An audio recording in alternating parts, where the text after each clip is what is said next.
On this episode of Star Wars Time Show, the dudes are altering their format for the Resistance recap. They'll still call it the Resistance recap, but they're not really going to be recapping anything. Instead, they'll still be talking Easter eggs from the latest episode of Star Wars Resistance, while also highlighting some of their favorite parts and, if warranted, some of their least favorite parts. Cue the music.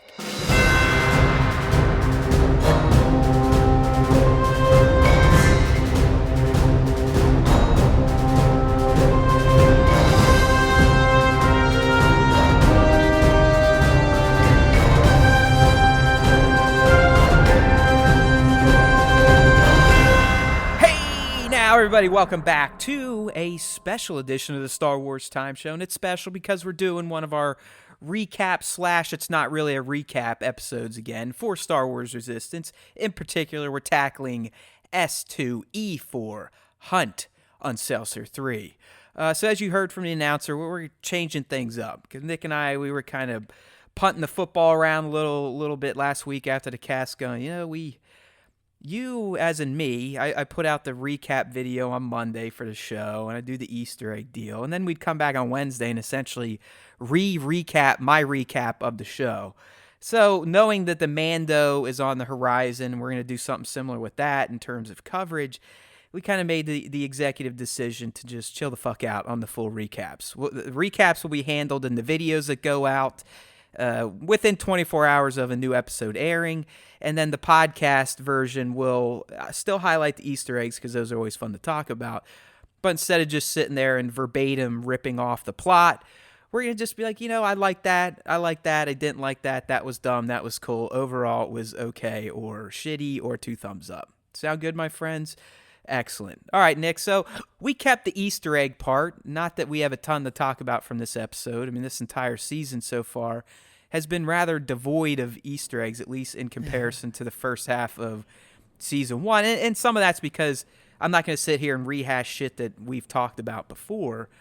But in general, even this episode, the show's just kind of fumbling around right now in the early throes of this second season. But like I said, we got 4 Easter eggs to talk about, so let's one go of ahead them, like you mentioned that we're stretching for Easter eggs. One of them's not even an Easter egg within the universe. We're talking about a completely different universe. I know. Like I said, I got a little liberal this time, and I did it for the first episode the first one, because I was like, well, this ending scene feels like an homage to Aliens, the ending of Aliens, where Ripley has to flush it out of the lock there. So hey, you got to do what you got to do. I'm telling you, dude, when I got through this episode, I was sitting here like, I don't think there's one fucking Easter egg to really talk about, but I'll have to get a little creative, loosey-goosey.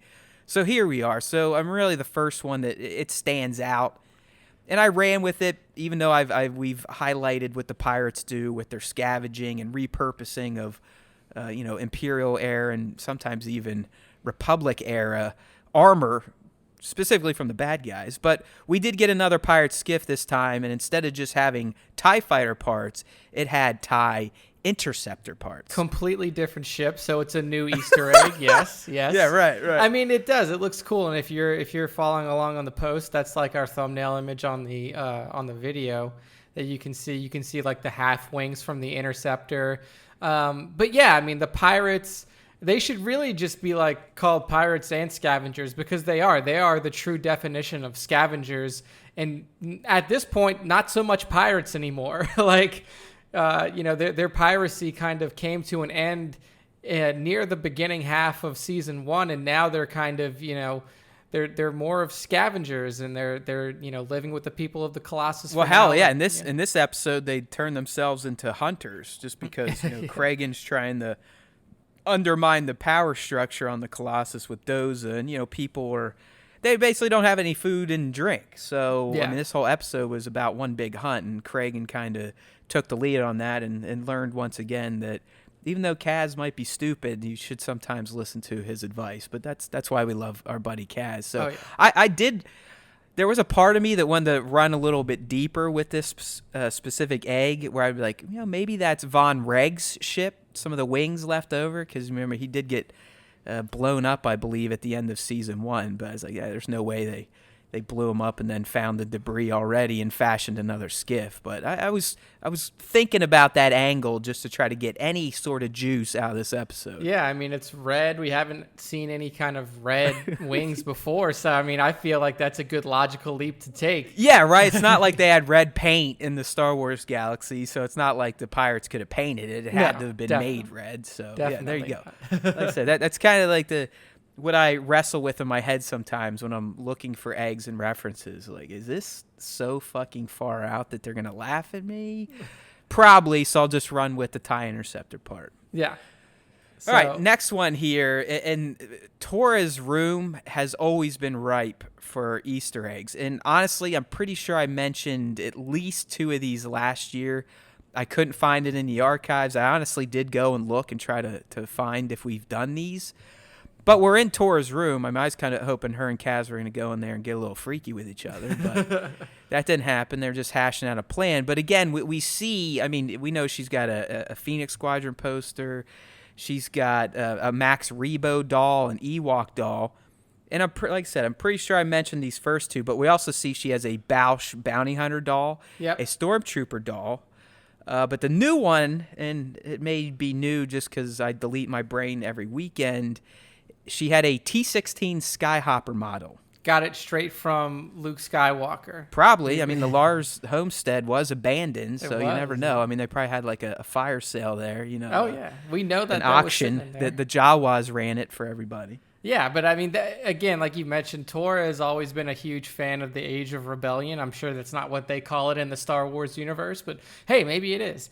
Her father growing up in that era, being an Imperial for a long time and then switching sides. So she definitely has a lot of memorabilia stuff that she's collected over the years and probably gifted to her by her family.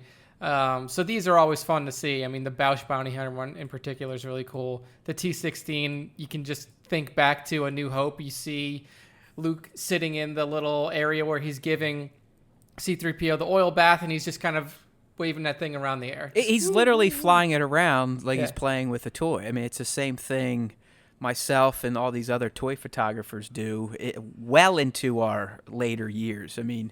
At least Luke was 18. He's still sitting there going like, "Phew, phew, I'm going to be a pilot." Yeah. I think once Luke picked up the lightsaber, his affinity for those dreams went away. Gotcha. That's when his balls dropped and he got some pubes. Yeah. He just instant puberty by touching a lightsaber, even though he's like staring into the end of it. That's got to be a pretty quick turnaround on Luke's side, though. Like, you figure there's a month, probably less time between when he's playing with that fucking T-16 model to when he blows up the Death Star in an X-Wing. That's pretty good. I don't even think it's that. We never know. In Star Wars time, it felt like all that happened in the span of maybe 2 days. You know what I mean?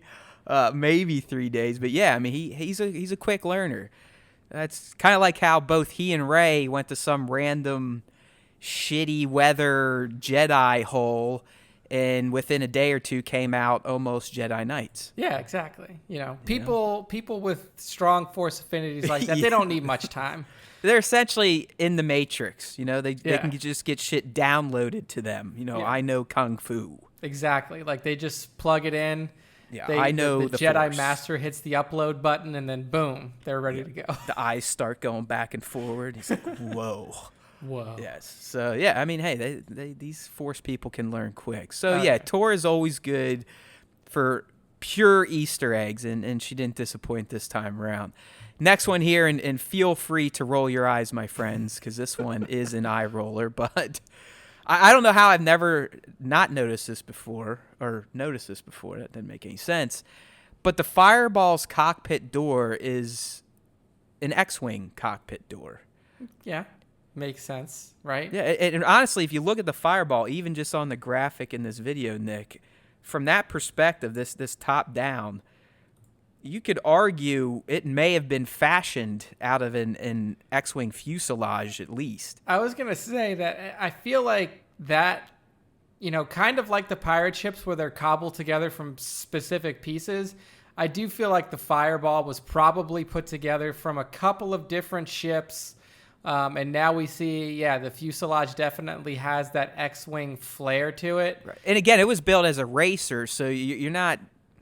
It's not going to be built as a war machine. So maybe that's why it only has the two wings, and it looks like its main engine is in the back instead of on the S foils. Yeah, exactly. So, and the fuselage for an X-wing is very sleek too. It's very aerodynamic, so it would make a really good part for a racing vessel, for a racing starship. So yeah, I mean the Rebellion era vehicles, at least that one and the A wing, they were kind of built for speed. So you could argue the Y wing. Now the B wing's getting kind of stupid. Yeah, I don't think that would, and not that there's any air in space. I mean, we're just being stupid here. Hey, again, we're talking about fake sci-fi stuff, so why not? Let's just all be silly. But if you think about the shit the Empire put out, I mean, none of that stuff should have been aerodynamic. I mean, look at the fucking TIE fighters. The TIE fighter is like the least aerodynamic. It's a ball with two flat sides on it. I mean, how does that maintain lift? It makes no sense. No, it doesn't. Like the design, as much as their industrial design on the interior of their starships looks fantastic, their design when it comes to their fighters and fighter creation is terrible. Like, I like the way they look cool as fuck. They just practically they make no sense. No, I mean, Star Destroyers make sense. Like they look like ships. You can look at a Star Destroyer and be like, okay, pizza it looks like slice. Yeah.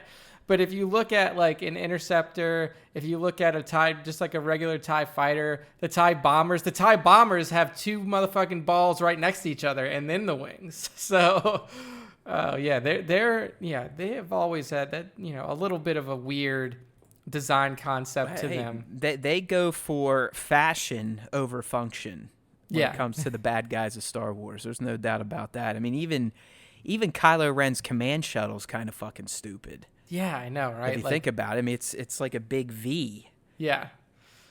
The wings don't even go flat. Again, it's like just sitting there, just kind of on an angle.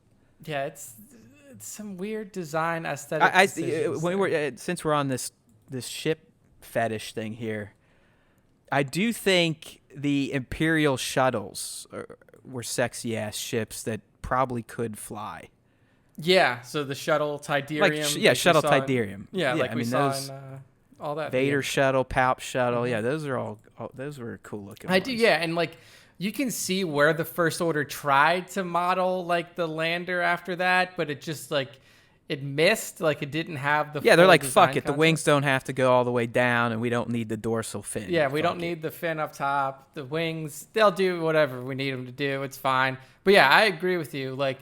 Proper Imperial landers look really cool. I mean, they had a similar design to the T-16, right? Like if you look at the T-16. No, you're 100%. I mean, hell, I'm sure there's a story somewhere. You could call up your buddy Phil. I mean, there's a good chance the Imperial Shuttles came out of that design. Yeah. Because I'm sure Ralph had something to do with the T-16 at least. Yeah, Phil Shostak, I would imagine. if you're listening. Let us know. I mean. Yeah, of course. Of course he's listening. I mean, George is listening right now. I know. Don't you people understand? We are the source of truth for Star Wars. Right. So, but I mean those. I feel like at a certain point, like, and it's just the same way with like modern cars and stuff. Like you find a design that works well, that's aerodynamic, and then everybody kind of copies it. Like everybody has their own version of it. Like if you look at Camaros and Mustangs and Challengers and Chargers, they all basically look the same. Like all American muscle cars now look very, very similar, if not the same. Yeah, they're like rounded rectangles with beefier tires and a massive muscle engine in it. Yeah, exactly. And like that's probably the same thing that happens with ship design in Star Wars. Like somebody fucking hits the jackpot. Like, all right. For example, like the Mon Calamari cruisers look very similar to the old school CIS cruisers. So they're like, all right, we're just going to copy those. When it comes to the Imperial side of things, they're like Star Destroyers are awesome. The First Order's like, we're just basically copying them. We're just going to use the same shit. Your point goes all the way back to the Clone Wars. The Republic cruisers morphed into the Imperial Star Destroyers that then became the First Order Star Destroyers. Yeah, very little design change. They basically, they find something that works, and then they just say, we're not changing it because it's not worth the trouble. Yeah, the Mon Calamari mothership, the cruiser, it's like a big turd almost. You know, it's like a lumpy turd. Yeah, I mean, it's even the Rebel transports look organic, right? I think back to Empire Strikes Back when they're evacuating Hoth. Yeah, they never looked real to me. They looked almost living, right? I mean, almost like their hulls were made out of the snow. And I'm just going back to when I was a kid, and when we were kids, we're stupid. Yeah, but I'm reminding myself right now. I'm pretty sure my favorite aspect of Star Wars, and it might still be that way now,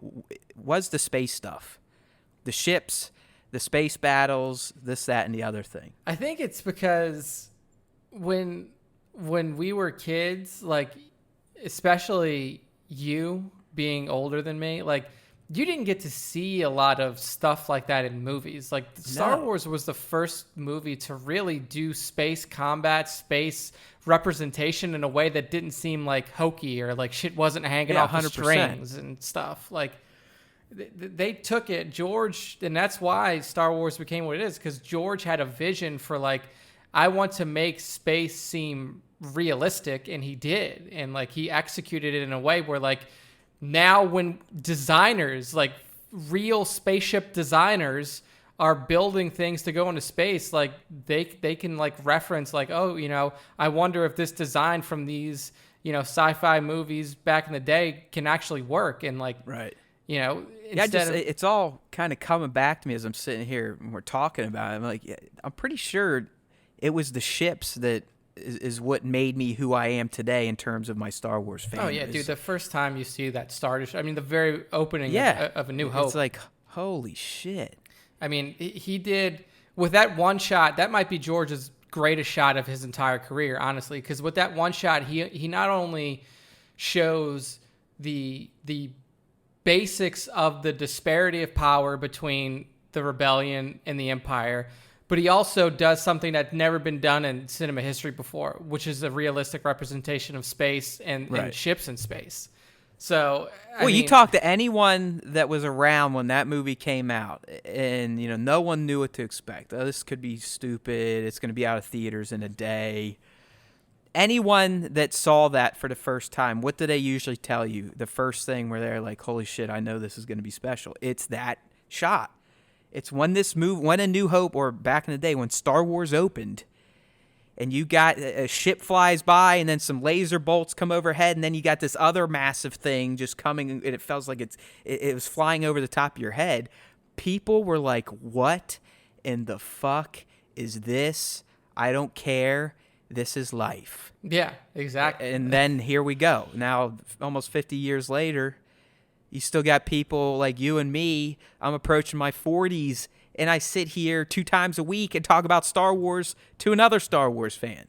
It's the world we live in. It's beautiful, magical beautiful shit, time. man. As much as everyone wants to hate Star Wars, just think about its shelf life and really what it's done and meant for you and your own. It's crazy. It's just fucking crazy. It's all about the spaceship. So anyways, that was a fun little Star Wars time show tangent. We had one of those in a while, because Nick and I have kind of had our act together and had some action-packed shows, which, by the way, episode 78, got to check it out. It's another doozy, but it's full of all sorts of Mandalorian talk, the top 5, Kenobi, this, that, and the other thing. All right, dude, so let's wrap the Easter egg discussion here with one that isn't even related to Star Wars, and that's the fact that at the end of the episode, everyone's kind of they're feeling a little stir crazy. They're locked up in essentially a space station. They can't just go outside anymore to the market that the Colossus used to have when it was docked on Castellan.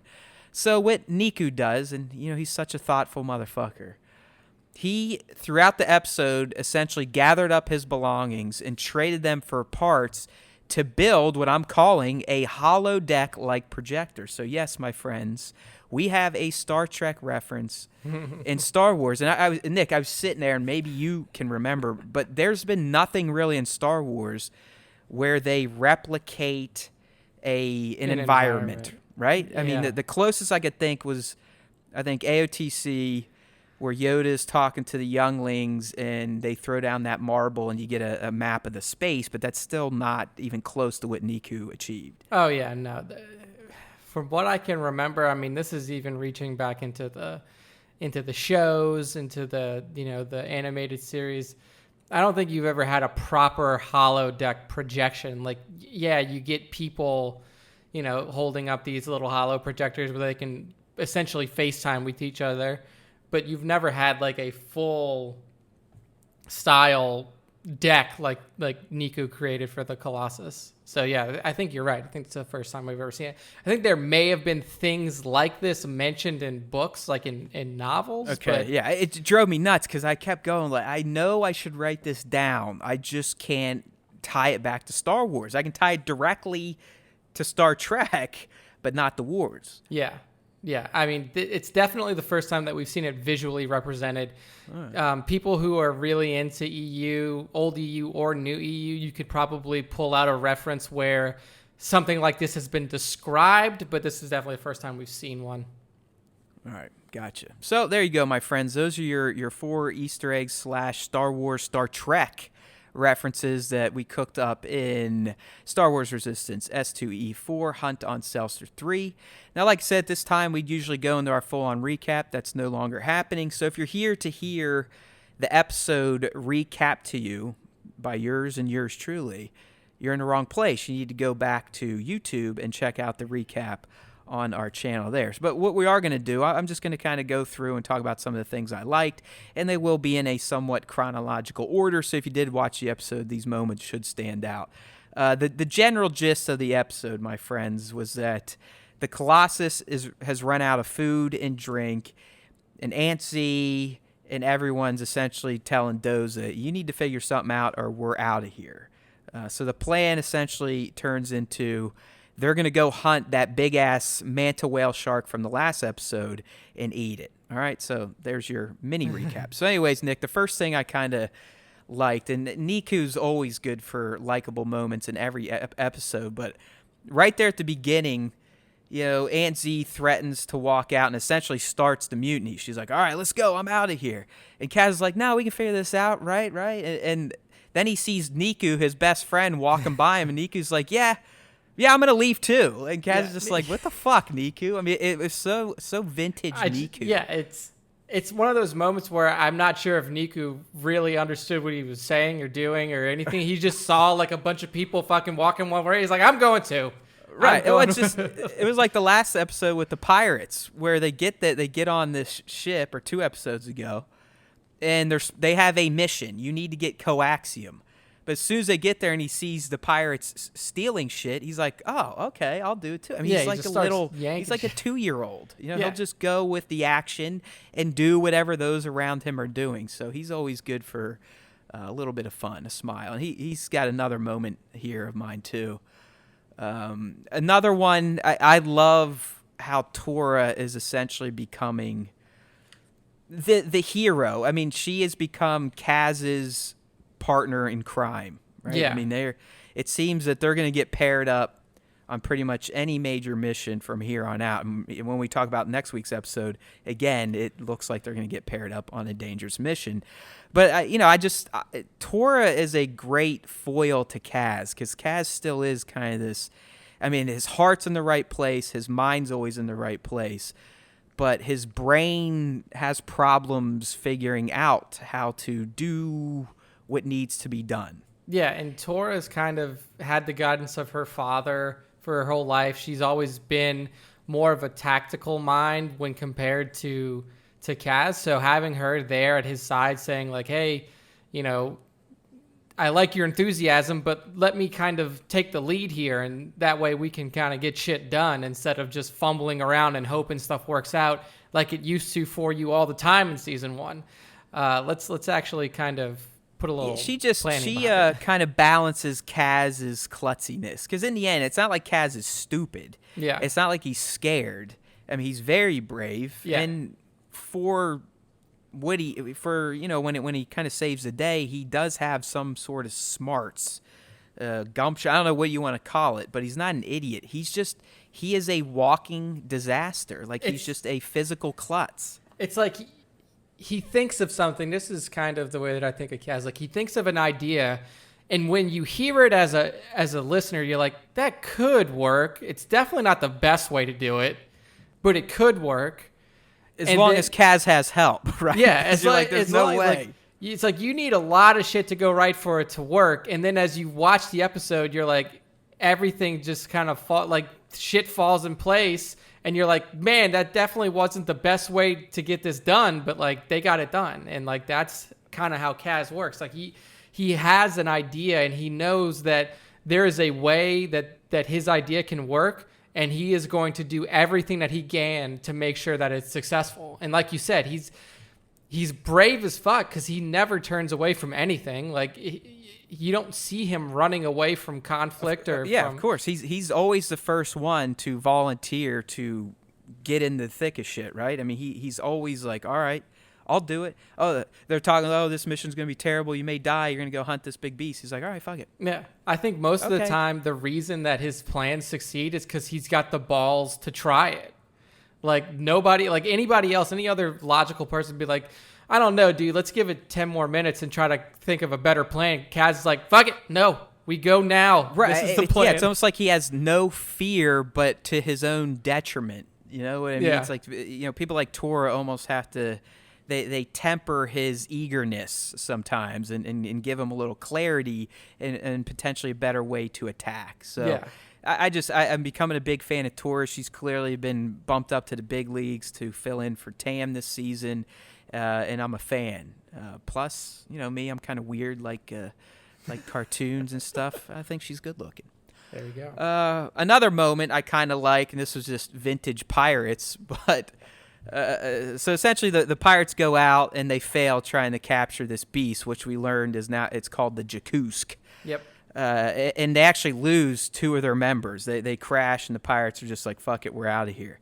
Kaz and Tora have to return because they still need the meat. So they have a better plan now. They're coming with a cannon. So anyways, they land on this planet Celsor 3, which is the one from last week, the ice planet. And they're sitting there, and, Buggles stowed aboard, and he's running away. So they're not really paying attention. And lo and behold, what do you see on the distance? You got the 2 pirates running for their lives. And rather than stopping to help Kaz and Tora take down the Jakus, they run right past them, jump into their ships, as in Kaz and Tora's ships, and take the fuck off. Yeah. I was like, yes, that is just perfect pirate behavior right there. Yeah, that's good character awareness by the writers, and it's a perfect situation to show, like, yeah, these people may be like, these pirates may be living on the Colossus with everybody else, but they're still fucking pirates. Like, like, they don't give a fuck. It was just funny. And then Sonara makes him apologize at the end of the episode, kind of like a mom chastising 2 kids. But I don't know, it was just a funny scene. I mean, they didn't even pause to try and help Tora and Kaz. They're just like, feats don't fail me now, and just like, see ya. So I liked when they jacked the ship. And then another moment, Kaz 100%, when he takes down the Jakusk, as we knew he would. I mean, he basically bumbled his way through that, as Kaz would. But he does take down the beast. And at the end, he goes to Tora, well, I guess the Jakusk got jacooked.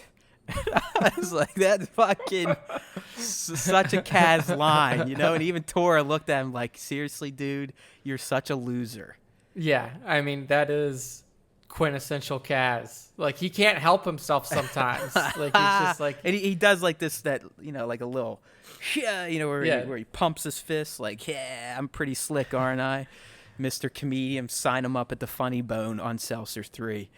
And then the last top moment I had was, it was kind of a genuine sweet moment, and then we talked about in the Easter egg. It's when we learned at the end that Niku really wasn't leaving or packing up. He was gathering his belongings to sell for parts to build the holodeck projector so everyone on the Colossus could sort of feel like they're back at home. Yeah. I was like, that is Niku. He might be a knucklehead, but his heart's always in the right place. Yeah, that's a fantastic moment. And I mean, I really do hope that we get more shots of the holodeck and that it's something that they show off kind of every episode, because that's something that's never really discussed in Star Wars, because we spend so little time on the ships. Like typically, like with Star Trek, you spend 90% of your time on the ship. Like a lot of, if you're on, aboard a Federation cruiser, like you're there on the ship most of the time. So there is a necessity for a holodeck. Now in Star Wars, ships are like cars. Like you're just taking them from one location to another. Unless you're like, you're like Han and Chewie were in TFA, where you're like long haul truckers, or you're fucking, you're scrappers living in your Right. ship. I mean, unless you were in one of the fleets, as in the Imperial fleet or the Rebel fleet, you very rarely were just hanging out in space. Yeah. So in Star Wars, at least the hero characters. Yeah. So with the, our heroes now in Resistance stuck on these ships, it is cool to see that there is an effort that Niku put the effort forward to make something that kind of gets them out of that stir crazy feeling, or tries to at least, subside it a little bit. So yeah, that was pretty cool. So, I mean, overall for this episode, obviously we didn't throw a lot of criticism at it when we were talking about it, but honestly, if I had to have, a bone to pick with this particular episode, it's mostly that with this, we know this is the last season of Resistance. We only got 22 episodes, maybe. Like that, I'm pretty sure that we do, but I'm not 100% sure. And we just took an entire episode out of the last season of Resistance to not focus on the main storylines, not even the storylines between Tam and Kaz, to basically say, like, people are hungry and we got to feed them. Like, it seemed like an unnecessary deviation from the importance of what's going on in the galaxy, especially now that we know we're in TLJ time. Like, we have already seen that the attack on the Resistance base has gone down, like we saw in the beginning of TLJ. We know what's happening in the movie at this point. Like, I'm just unsure why we had a full episode that deviated away from those plot lines so heavily. Yeah. No, I mean, it's the lowest rated episode of the series for me. I think I gave it like a 5.1 or 5.8. 5.8, yep. Yeah, which is low for me. And it's a fair. I mean, a 5.8 to 58 to me, that's basically a fail. You know what I mean? I don't want to sound like I'm an angry Disney Star Wars fan, because the episode, if you just took it as a self-contained episode, wasn't bad. I mean, I liked these characters enough and the world enough that I could get some enjoyment out of its 28 minutes of runtime or whatever. But as Nick said, we're talking about a series that is ending in probably 15 more episodes. So why are we doing a self-contained episode that ultimately all it showed us in the end is that Kaz can still get shit done? And we know this. We know that Kaz, with the help of his friends, can get shit done. And I don't feel like it progressed anything at all. No. I mean, at the very least in this episode, if you're not going to touch on the overarching plot line of, like, the state of the Resistance and what can be done to, like, give us something with the First Order. I mean, we didn't even get the First Order plot, where we were talking last week, where it seems like this is going to be a mirrored plot system this entire season. Well, it's not. Yeah, we didn't even get to see the First Order. Nothing. So, yeah, I mean, my hope now from here forward is that we at least get the Tam and Kaz storyline in every episode, because that is a good way of keeping up with both sides of things. But then we also do kind of touch base on the entire Resistance side of things. Like, if we get a transmission from, I'm really looking for the moment at the end of fucking TLJ where Leia sends out that SOS. Right. They need to pick that up. Like, that needs to be in this show. I don't know if that's going to be towards the very end and like, I mean, honestly, dude, it should pretty much be the last scene.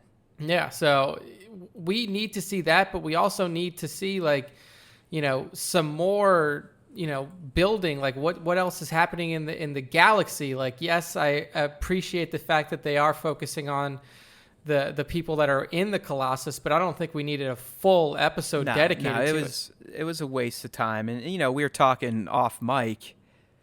Yeah, maybe the writers didn't know that the show was getting canned after 2 seasons. Who really knows? But it did feel like a wasted opportunity in a final season where you probably should have lumped in the First Order thread. But as we're going to start doing in these little Star Wars Resistance podcast specials, we're going to start talking about the next episode. So that kind of leads us right into our preview of the next episode, which is titled The Engineer.